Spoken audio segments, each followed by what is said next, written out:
Hello, so I'll try to connect this one as a sample Q80ES via TCP/IP, okay, net. So the current IP address is 124.192.168.124. We can use these tools, okay, these tools, explain to us. So we can know also the IP address on this device by printing a test print. So turn off the device and then hold this feed button while turning on, so like this. So turn off and then hold the feed button,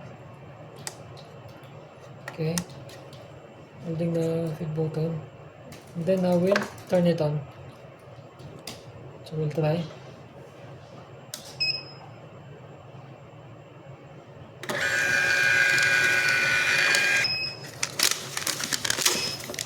So we have this IP address now, as you can see.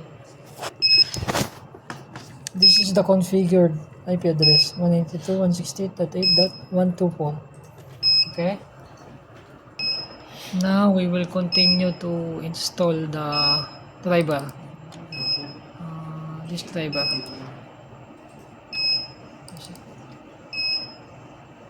So we will use this driver. Okay.